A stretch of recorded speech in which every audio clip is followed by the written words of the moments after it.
Sorry, I'm having trouble proceeding through my slides. Here we go. Okay, so I'm Rebecca Davis. As Jackie said, I'm the registry coordinator. I'm also the data network specialist for our PMSDN project.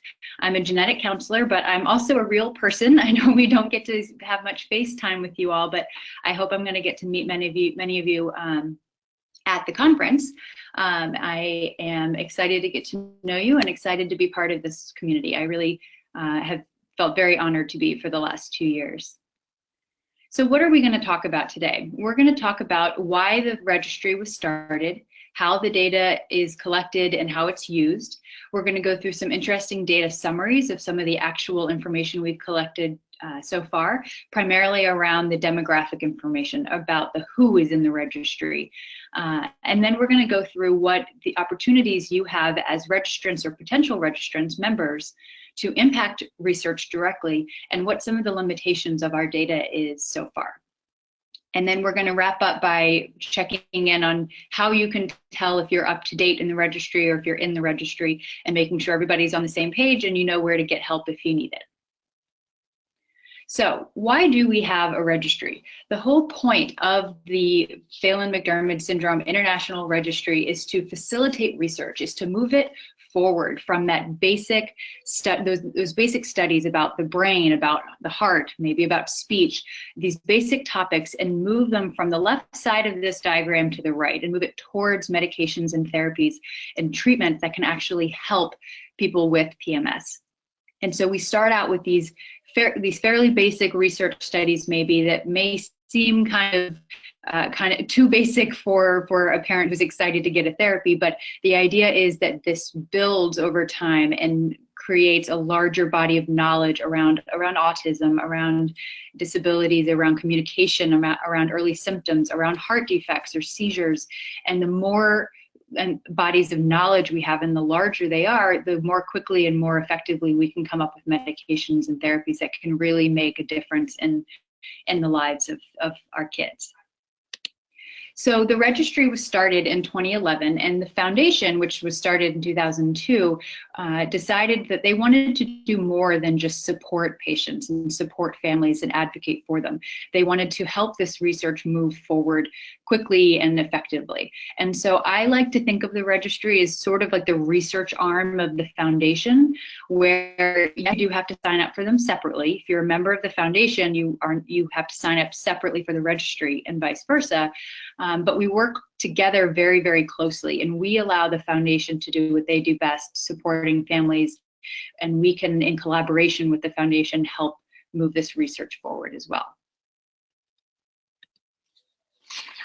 So the goals of the registry, as I mentioned, are to facilitate research, make it easier, advance the knowledge of PMS, grow those bodies of knowledge, and to accelerate what we call translational research efforts. That's the bench to bedside research, basic research moving to actual medications and therapies.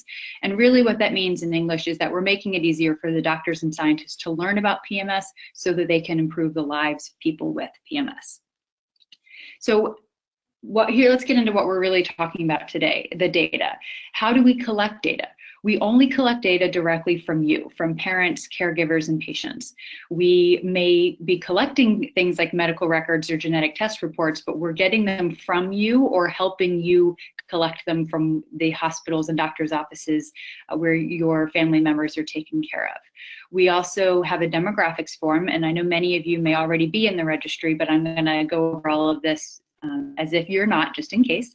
So the demographics form is the first really important part of the registry, where we collect basic information about you and about the patient: age, sex, gender, what area you live in.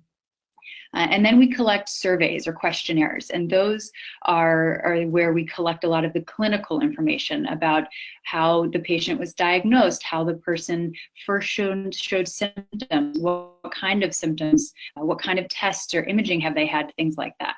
And so we'll go through each of these areas in just a minute.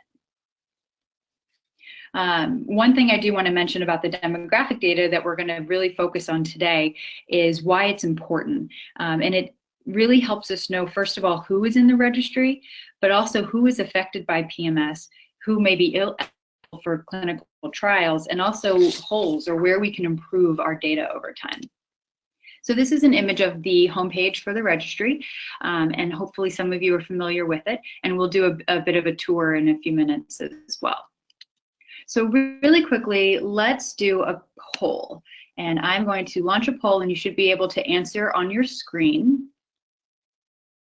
All right. So when was the last time that you logged into the registry? And be totally honest, it's anonymous. So if you're willing, please do select an answer. And I'm going to give just a few seconds to get as many answers as we can.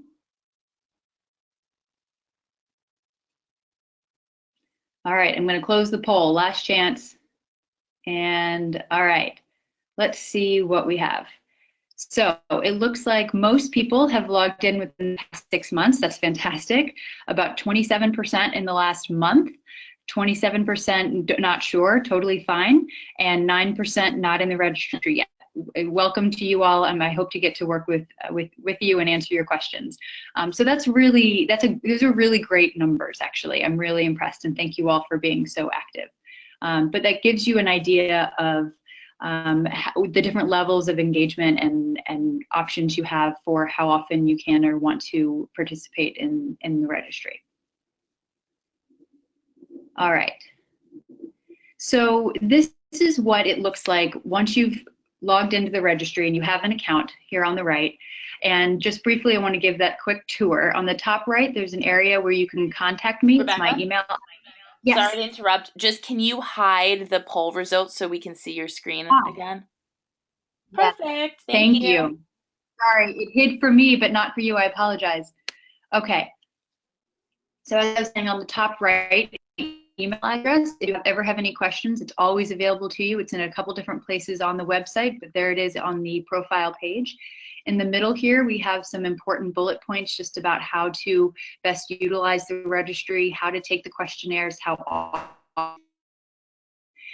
Down here in the bottom right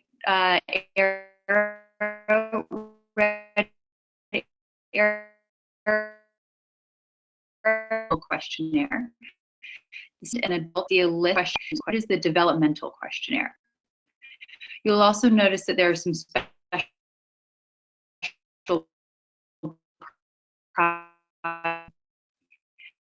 purple arrow shows labeled there. Move in page with the questionnaires that you can link into over to the contact info tab, where you can update and complete demographic information, or if you've moved, update your address, change your email address, and then finally the attachments tab, where you can upload a genetic report or other document like that. So I get asked a lot, well, what is in the questionnaires? What topics, what questions are available in them? And so this list on the left just shows the different sections within the clinical questionnaire specifically. So you can see it's a really wide range of body parts and symptoms and areas that we ask about, stemming all the way from initial diagnosis of PMS all the way to their reaction to anesthesia maybe, or what kind of allergies or hearing problems, vision problems, things like that. And so it's a really great detailed questionnaire.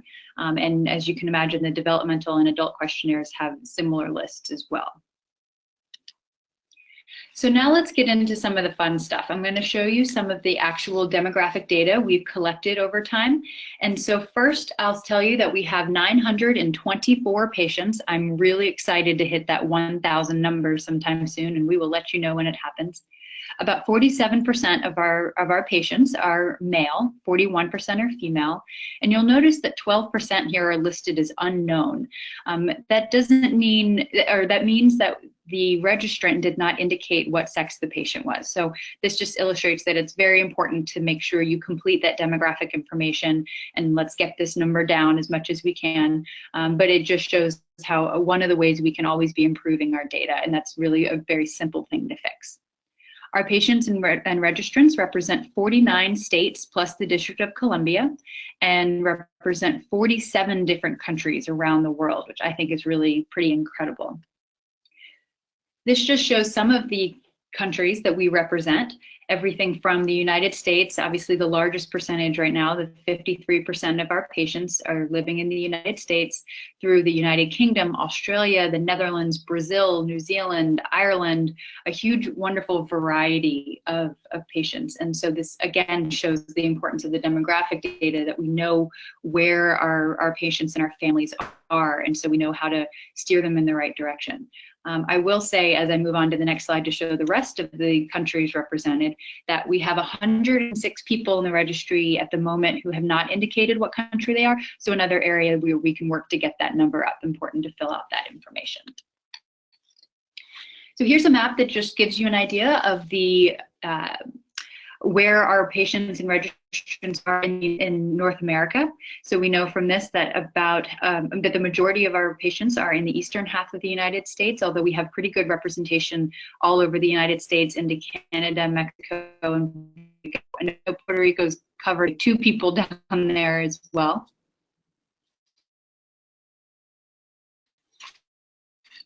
Right, ethnicity. And so we have a pretty variety of ethnic backgrounds represented, being Caucasian, not Latino or Hispanic.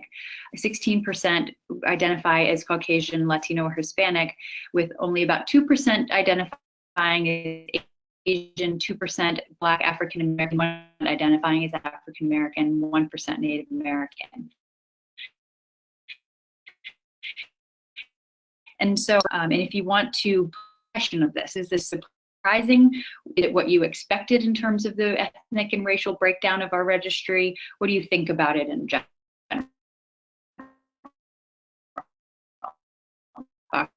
What your impression is. Again, I'll just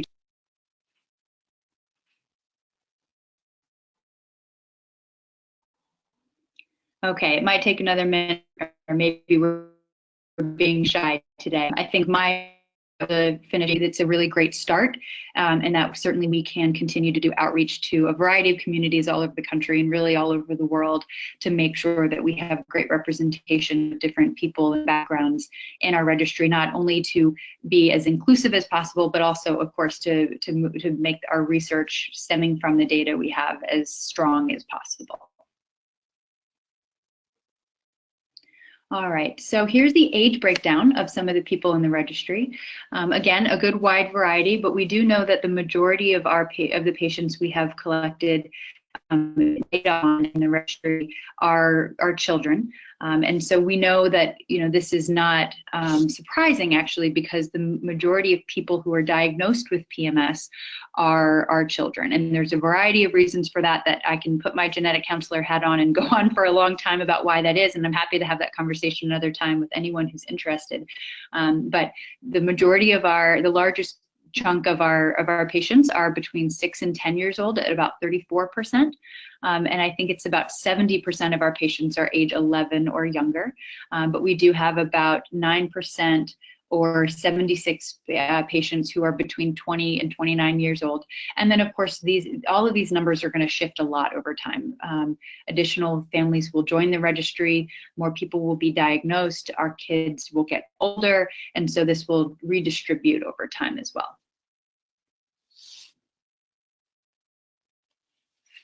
All right, so I wanted to come back to this slide very quickly and just reiterate our goal to collect as much information as possible to start out and assist the researchers who are in this initial left section here and of research and moving those studies forward, but also to help actually recruit patients for the far right, for the actual development of medications and therapies. So we're not only looking to provide data for basic research, but we're looking to provide researchers with access to willing participants for clinical trials and research studies as well.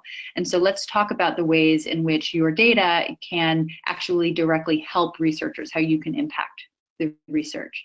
So we help researchers in two very specific ways. First of all, we share data with approved researchers, so we can answer requests for de-identified data. And what that means is that we don't give any identifiable information. We don't give out your name, your address, your phone number, your email address, the patient's exact birthday, nothing that can tell them exactly who you are. We remove all of that, and we're very, very, very strict about that, of course. So all data is de-identified. We can give researchers either aggregate numbers, meaning a total number. Perhaps someone says, how many patients in your community identify as experiencing seizures? We can give one whole percentage, or we can actually give them an Excel sheet that gives patient level data. And what that means is the actual responses to questionnaires of individual patients. Again, always de-identified, but I'm going to show you an example of that in a second as well. On top of data sharing, we can also help recruit for research participants, research projects. A researcher can contact us when they want to study something very specific, have a particular study that they're getting off the ground, and they can identify to us who would qualify for their study. We can go into the registry and send an email to those people who we think might qualify and make sure that they're aware of that opportunity. So I do want to walk through a little bit of what that actually looks like in practice. So this is completely fake data. This is not a real scenario. This is not a real research request. Nothing you see in this fake spreadsheet is real data at all. But a researcher might send me an email and say, hi, Rebecca, I'm interested in doing a study on visual impairments in people with PMS. How many people do you have in the registry that report having any kind of vision trouble or visual impairment? And so I can do a search in the registry and pull up a spreadsheet that looks a little bit like this. You'll notice on the far left column that it's just a patient ID. Those are fake patient IDs as well. That doesn't tell them who they are. It doesn't say Jake or John or Susie. It just has a number. It says if the person is male, the actual answer to the question. How many people actually said yes or no to the question, does the patient have visual impairments? And so I can either create a summary of this data or send the spreadsheet like this to the researcher directly, and they can take a look and see what's helpful information for their study. So perhaps that researcher then comes back to me and says, all right, well, now I want to do an actual research study that involves giving a really detailed eye exam and imaging of the retina to people with PMS to see maybe are there certain types of changes in the eye or in the retina that are more common in people with PMS. Perhaps this would lead to better screening for eye problems in the future, diagnosing something early. They come to us usually with approval already from their institution for the study. They provide us with a research letter and say, hey, can you send this out to anyone in your registry who meets these criteria? In this example, they have vision changes and they're within ages 5 to 40 years old. So I would send an email only to registrants who, first and foremost, told us in their informed consent that they want to be contacted for research opportunities. If you say in your informed consent, I really just want to provide data, but I don't want to be contacted about research, that's fine. We're not going to contact you. We're going to respect those wishes. Secondly, the people who meet the age criteria. And third, people who said yes to the question, do you have visual impairment? So people who appear to be eligible for that study. That way, the registrant then has the option to contact the researcher if they are interested in participating. We always send out the researcher's name, phone number, email address, contact information, as well as background about that study so that they can read enough and say, I'm interested in this. I think this sounds great. I'm going to give the researcher a call and find out if I can participate. Or, no, I really don't have time for this, or I'm not interested, or that sounds risky, or whatever you think of it. And then you can simply delete that email and not do anything. And that's completely fine as well. All right, so time for another quick poll. Let's see. Given this scenario that we just went over, the idea that we could send out this information about contacting a researcher about a particular study, do you think you would be comfortable contacting that researcher directly to learn more about the study or potentially participate? And again, I'll just give a few seconds for people to answer.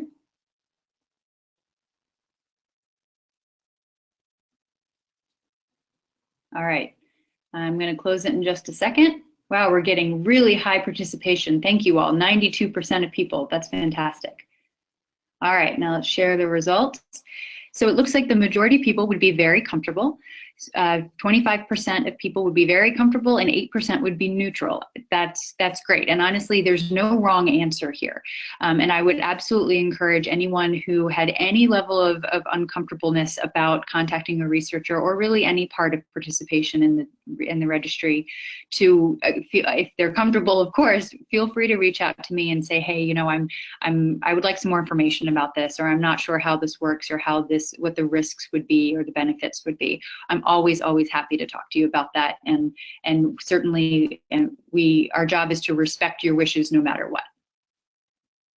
All right, now I'm going to hide the results and start again. Okay, Jackie, let me know if you can't see it, but I think things are good. All right, so this data that we're collecting, and some of which we've just gone over, is not only available to researchers. You put this data in. This is your data. It belongs to you. And so we want to make sure that you have access to it all of the time. So 24 hours a day, 7 days a week, you can log into your registry account and click that Explore button in that top horizontal menu there. And you can explore some of the actual data that people have contributed to the registry. And so that map that I showed earlier that you can see here of the distribution of our families across North America is there, and you can actually zoom out and see the whole world or different parts of the world. You can see participant age and gender, age and sex, as well as you'll see on the left there that same list of the different sections within the clinical questionnaire. You can see not all, but most of the questions in the clinical questionnaire, the developmental questionnaire, and the adult questionnaire. And this is what they're going to look like. So for example, in the cardiovascular section, we can see how people responded to the question, has the patient ever had any of the following cardiovascular conditions? And you can see how many different people responded and how many responses they gave. And the reason that response number is bigger than the individual people number is that we do encourage people to repeat the questionnaire every year. And that way we can see, are any of these things changing over time? Maybe your family member had never had an echocardiogram last year, but then they did this year. And we want to make sure we capture that data. Here's just another example, and I won't read through all of it, but another example of some of the questions that you can see how other people responded to in the ears and hearing section of the clinical questionnaire. So again, these are available to you anytime once you have a membership in the registry itself. So I hope what you're getting out of a lot of what we're discussing today is that you really do have the opportunity to impact research. The more people we have who join us in the PMSIR, the more accurate researchers will be able to characterize the disease. We really want to be able to capture as much information we can about as many people as we can. And because we know PMS has a pretty wide range of symptoms and features and behaviors and how it affects people and how it affects their lives. And we want to capture that whole spectrum to make sure we really understand PMS as best we can. Once you have an account, the more complete your profile is, that demographic section in the questionnaires the more accurate that data is going to be, and the researchers' data will be in the end. We really need to have as much information as we possibly can, and that will make sure we have a full picture on each individual as well as the whole condition. And then the more accurate the data you put in, the better the outcome of that research will be as well. And so we know that sometimes you come to a question in one of the questionnaires that you really don't know the answer to, don't remember the answer to, and that's completely fine. You're welcome to either do the best you can skip it, come back to it later. Some people like to pull out copies of medical records when they have time and flip through and see if they can find what exactly was that test we did 4 years ago. Was it an EKG or an EEG, whatever that is. Other people like to wait until they have their next doctor's appointment and ask the doctor the question and then be able to log back into the registry and enter that information. Just do the best you can, but the most accurate information is better. So limitations of the data that I want to talk about, any data set, any amount of data that we collect to help research nothing's going to be absolutely perfect. So first and foremost, we know that not everyone who has PMS has a diagnosis. And again, put a cancer hat on if anyone wants to talk about this at the conference or another time, but why that is. So not everyone has a diagnosis. Not everyone who has PMS is in the registry, either because they don't know about the registry or they choose not to enroll, which is fine. We just want to make sure that everyone, as many people as possible, have the opportunity and are fully educated about what the registry is. And then not all of our registrants have completed their forms or their questionnaires, so sometimes we just have limited data on a person. And then in that same topic, not all of our registrants have uploaded genetic data, for example. And so certainly the more genetic data we have, just like the more clinical data we have, the better we can characterize the disease. So for anyone who's interested and willing to provide a copy of their genetic test report, it's very much appreciated and really does help move the research on the genetics of the disease forward as well. So the take-home message from that being, consider joining the registry if you haven't already. Once you do, or if you do, please enter as much data as you possibly can. Again, do your best to be accurate. Feel free to ask for help and upload your genetic report if you're willing.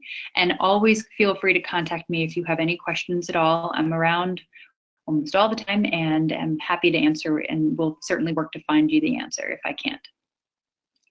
So as promised, a quick overview of how to know if you're up to date.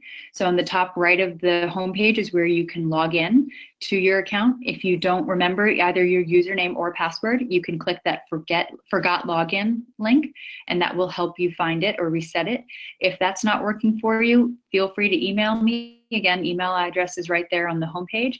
And then if you haven't yet registered, please feel free to explore the website, read through the different descriptions of the registry, email me if you have any questions, and when you're ready to register, you can click here to register now button in the middle.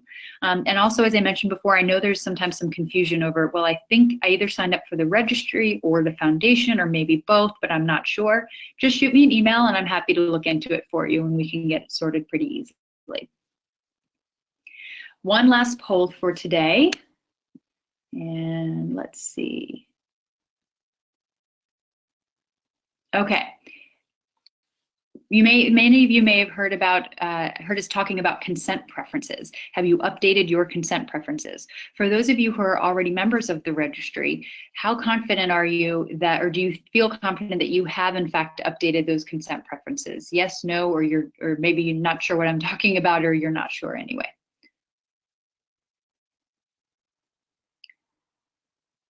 All right, just a couple more seconds.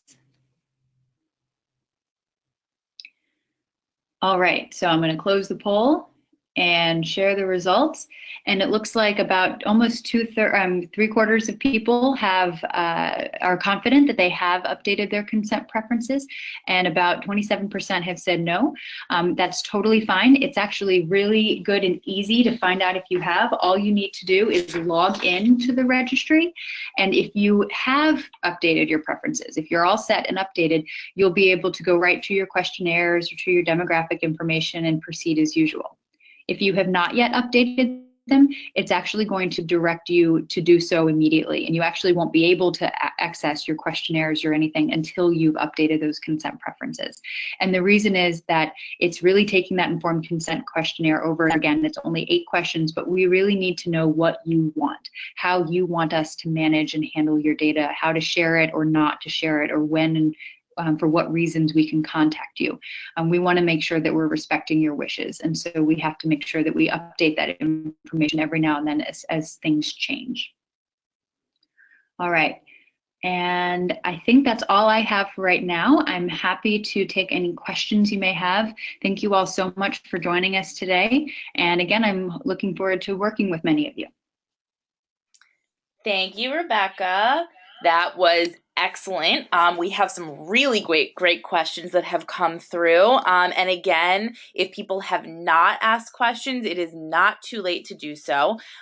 So you can go ahead on your GoToWebinar control panel, which perhaps is on the right side of your computer screen. There should be either a box that says questions or chat.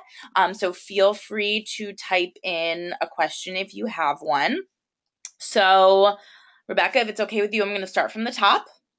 Sure. So the first question we have is, about this idea of the natural history of a disease or kind of change over time. So the example was, if I change the height and weight of my daughter, but then it said one thing at time point 1, something else at time point 2, will the evolution of those changes get tracked?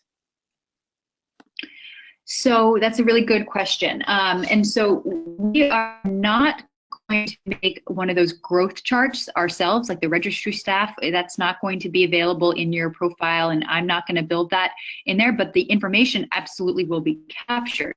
And so if we had a researcher, for example, who wanted to look at growth, maybe growth changes or what growth looks like in people with PMS, they would be able to request that information, and then they would analyze it like in the way that you're talking about. So yes, the information is absolutely captured. Yes, that's a great example of how something can change over time, and tracking, as you say, like the natural history of the disease. And certainly a researcher with that interest in growth would be able to explore that. Does that answer the question? I think it does. Thank you. All right, the next question we have is more of a clarifying question about the graphs. So it looks like the number for the number of people in the registry was, I believe, 924. And then you show some various percentages. Are these percentages of that 924, or is this of everyone in the foundation? It's not everyone in the foundation, because that is separate membership. So the 924 is everyone that's in the registry. And so you'll see, like, for example, this is a really good question. On this first graph here on the right for the sex of the patients we have, the total is 924 that the percentages are based on, because I've included that unknown section of people we don't know what sex they are. Over here, though, for countries, I have only represented the people who we know what country they live in. And so the 106 people that we don't know what country they're in are not included in these percentages. So this is 53% of 818 live in the United States, because it's 53% of people who we actually know where they live. Would be an example. So each of these charts should have an N at the bottom, and you'll notice that some of them, that N is the total that the percentage is based off of. And so some of those N's are not that 924, because some people, we don't know the answer to that particular question. This N is only people who live in a country in North America. So for example, and here it's only people who we know what their race or ethnicity is. I didn't include the unknowns, but certainly it looks like here there's about a little over 300 people who we don't know their race or ethnicity. Great, thank you. Mm-hmm. We still have a couple more questions, but we have time. So I want to encourage people to continue to ask if you have. So the next question is about the questionnaires and what types of questions are asked in the questionnaires. And the question is, what kind of practical questions, more so than medical, are asked? For example, are there any questions about medication, sleep patterns, chewing, communications, or therapies that work? Anything more like that can help parents? That's a really good question. There are questions about certain medications that have worked or not worked, but it doesn't cover all types of medications. And I actually don't remember off the top of my head which types of medications are addressed. There are questions about communication, and many of the topics that you've discussed. I would have to look and see if they are available in the Explore function to actually see them from your side of it. So there are some practical questions. Yes, it may not be, there may be some that we want to add or need to add that aren't currently in there. So if you're taking the questionnaire and you notice that there isn't a question you think should be in there, please do send it to me, because we are collecting information like that so that when we update these questionnaires, we can make sure we're more inclusive. If you have a specific question, if there's something in particular that you're looking to find out, send me an email and I might be able to give you some more information, me logging in and taking a look at what's there and what data we have. So I'm happy to take specific questions like that as well. But it is designed to have some practical questions as well about therapies that work or don't work, about sleep patterns. Yes, that is all true. And I will jump in there and just say that epilepsy medications are specifically addressed. So if you log into the registry, you should be able to see questions that relate to that. Okay, next question we have, would there be a cutoff age for any research? So this is specifically about older folks with PMS, and how does the research impact that later age group? That is really going to depend on the researcher. From our perspective, no, we want to make sure that everyone is included. We don't care how old you are, where you live, what type of genetic change there is. We want to collect as many people as we can. And if you think about people who have a new diagnosis, maybe they have a new baby or a small child who have a diagnosis, one of the main questions you want to know as a parent is, what is my child's life going to look like? And that includes when they're 50 and 60 years old. And so we definitely are collecting that information, want to collect that information. And then it really just depends on what researchers come to us and ask and who they are looking at in their study. But if you think about it from the other perspective, we also want to know what kind of research you want to happen. If there are research questions that you feel like are not being addressed, or quite big questions you have about your family member that you don't know the answer to, that you think is important and someone should do a study about, that's also something that you can let us know about, because Geraldine Bliss, that many of you know, has a wonderful relationship with so many different researchers all over the world, and we are in constant conversations with them, and we want to make sure that we are also not only supporting researchers that are doing studies that they come up with, but also promoting that study, encouraging them to do studies that our community cares about, because it's for you. And so that really needs to be a two-way street. And so there is not a specific cutoff, no. But we want to make sure we're encouraging more studies on all age groups. I know that's a little bit vague, but there's unfortunately only so much control we have, but we can always be an active participant in the research community, and that's what we want to do for all age groups. Good, thank you. So I will add in that researchers are generally pretty specific about the age groups. So some only want older patients' data, some want younger, some want all ages. So there's really there's no cutoff age in the research community. It really totally depends on what is being researched. So I'll just throw that in there. Another question we have actually related to research is, I'm relatively new to the registry and I'm interested in research. How often are researchers actually reaching out to the foundation? That's a really good question too. Often, between Megan and Geraldine and myself, and who are the people who most often either see researchers or get emails from them about things, very often. I think in the last just couple, maybe 3 months, I've been in touch with 4 or 5 different researchers about potential projects and that they want to do using either our data or coordinating with our patients for research studies. And so we are getting a lot of really good interest from a wide variety of researchers and very often. And so we're definitely working with them a lot. And so it seems to be an exciting time for research around what our families care about. And I think hopefully many of you at the conference will be available for the Symposium too, which I believe will be give you an opportunity to really interact with some of these researchers as well. Great. And the last question that I've gotten so far, and there's still a few more minutes if people want to get any last questions in there. The last question is, I'm interested in knowing more about how many PMS kids experience seizures. Is this something on that Explore feature that you mentioned? Yes, there is a Explore section. If you look down, actually you can see it on the slide near the bottom, the third to bottom item there says neurological seizures.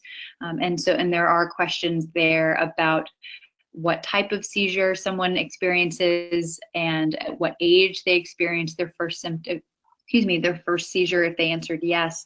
So there are questions available in the Explore function about that.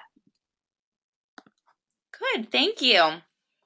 All right, I don't have any more questions up here. So if that's it, then then I want to thank everyone so much for tuning in. Rebecca, thank you for a wonderful presentation.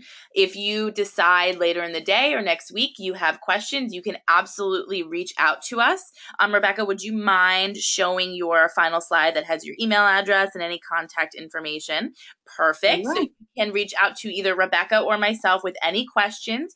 At the end of this presentation, you'll probably also get an email. We have a brief evaluation. If you would take 3 minutes to fill that out, it would really, really help us out with making sure that we target you all specifically with these webinars to get you information that you need. So thank you again and have a wonderful rest of the day.